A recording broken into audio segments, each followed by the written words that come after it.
Hey everyone, this is George from YouTube channel Uncanny George, and this is the triumphant return of First Edition. When I first started YouTubing, I did a segment called First Edition, and First Edition kind of encompassed a lot of different things. It did comic reviews, comic news, comic segments like Top 5, Cool Finds, Cover the Cover. Well, I kind of went away from that just because it was so time consuming.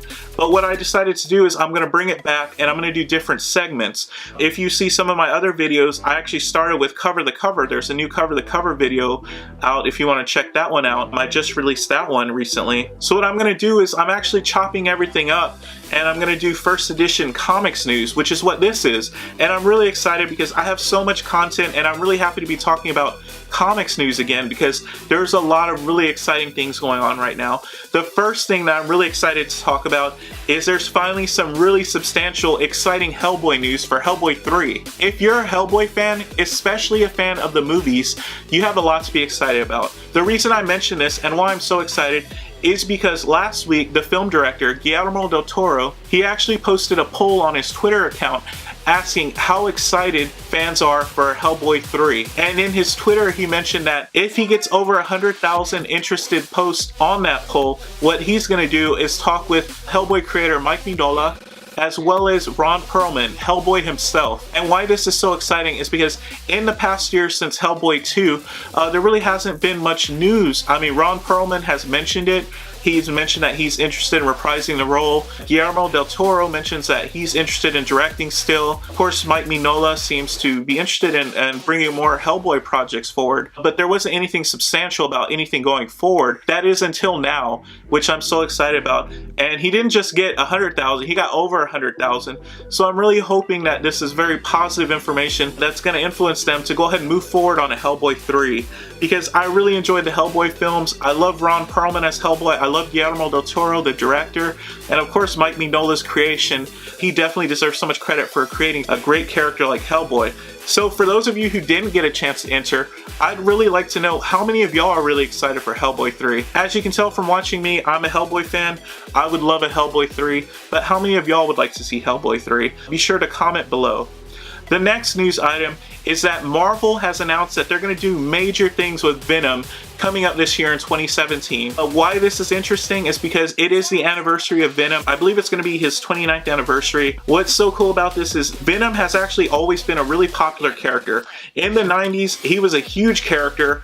In the 2000s, he's kind of waned, but he's still been a really popular character who's been around in some form or iteration. And so Marvel's really doing a big thing coming up this year to celebrate Venom. And what they're also doing is bringing back the original Venom, Eddie Brock. For those of y'all who aren't too familiar with what's been going on with Venom in recent years, the symbiote's actually bonded with other people. I won't go into detail because I don't want to spoil anything for you. You really should pick up those books to find out exactly who Venom has bonded with, because there are some really great stories there. And I've been a huge Venom fan ever since the 90s and beyond.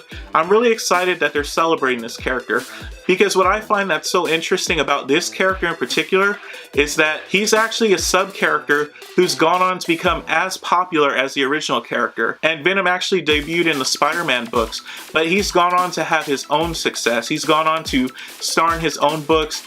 There's people who love Venom more than they love Spider-Man. And so I think he's just a really cool character, and I'm really happy that Marvel is going to do a lot to celebrate Venom. And so I look forward to seeing that later this year. So I actually have another question for you all.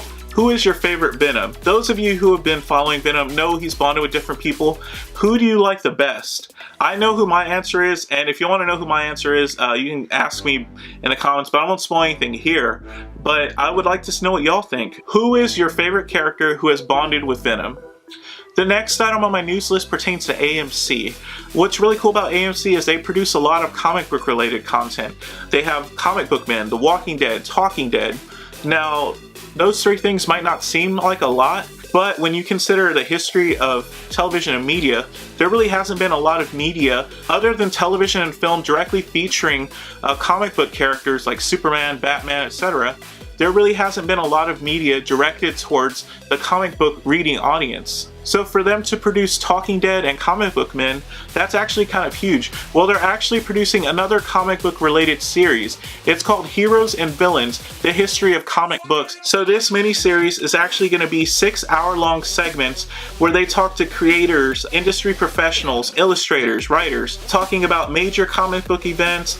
It doesn't exactly mention who they're going to interview, but it's just going to be really interesting if they get a lot of really well-known industry legends to talk about basically the history of the industry and everything that's come before and everything that's going forward. I love comic books and I love documentary style media that talks about comics. I'm always interested in that stuff. And I think this is really cool because I do feel that there's an audience out there for this sort of comic book related media. And I'm really looking forward to see, one, who they interview, what they talk about, as well as if there's going to be even more comic book related media coming out. So this is set to debut later this year. I'm thinking maybe a summer release, maybe further than that, back in October when the new season of Walking Dead debuts. It's supposed to debut this year, and I'm really looking forward to that. So you'll want to keep an eye out for that, especially if you love comic book related media as much as I do. The next piece of news that I'm really excited about is that this February, the first issue of DC's Super Sons hits comic book shelves. The reason I'm so excited about this book is because for those of y'all who have been following the Superman and Batman books, they've kind of been crossing over, but especially the sons of Superman and Batman have actually become a really interesting team. There's a really cool dynamic there. And DC is actually giving them their own book, Super Sons. So I'm actually really excited to see what happens there because they do have a really fun dynamic. That book is set to debut February 15th of 2017. It's going to be written by Peter J. Tomasi and illustrated by Jorge Jimenez. So I'm really interested to see if DC can pull off another hit with this Super Sons book. I think if they carry over what they've been doing with Jonathan and Damian, I think it's just going to be a really cool book and they're going to have another hit on their hands because this book has the potential to be a lot of fun for a wide range of audience. So DC, I'm really hoping you knock this one out of the park. The last piece of news on this episode of Cool Finds pertains to Deadpool 2, or does it? I don't know if you all saw, but there was an image released of Ryan Reynolds, Hugh Jackman, and 007 himself, Pierce Brosnan. So just the news of Hugh Jackman and Ryan Reynolds hanging out should have exploded your mind if you're a fan of Deadpool and Wolverine. But what we know is that Cable's going to appear in the next film. For all of you who don't know who Cable is, Cable's a time-traveling mutant from the future, sent back to the past to try and prevent an apocalyptic future. But there's been a lot of excitement and rumors about who's going to play Cable. Like Deadpool, Cable has a huge fan base. People are very excited to know who's going to play Cable. And there's been a lot of rumors and speculation around this. Everything from Ron Perlman to Keira Knightley. But how cool would it be if Pierce Brosnan, 007 himself, were to play Cable? I'm actually really excited to see if he's going to be Cable. I think he could make a really cool Cable, and I'm really interested to see where they go with this. It could just be nothing. Honestly, it really could be. Ryan Reynolds is really popular. A lot of people like him, and I'm sure he has a lot of Hollywood friends who love hanging out with him. Not just Hugh Jackman, but tons of other people. But I'm actually really hoping it's more than that. All of the contenders for Cable, including Keira Knightley, could make a really interesting Cable. But for me, Pierce Brosnan was a really cool 007, and I think he could bring a lot to the table as Cable. So I think this would be really cool, and call me crazy, but I'm actually really excited because I think he would make a really cool Cable, and I'm really hoping that is the direction they go with for Deadpool 2. So that's it for this episode of First Edition News. Again, I posted some questions to you guys earlier, so I'd love to see what you think. Please comment below. If you like this video, check out my other videos. I do a ton of comic book related content, and I'm really looking forward to doing even more comic book related content. So I'm really excited to bring back this segment. I hope you guys are excited to watch. If you like the video, please like, subscribe, comment. Again, I have those questions for you guys and I'd like to see some answers. So that's it for this episode. I really appreciate your support, and as always, thank you for watching.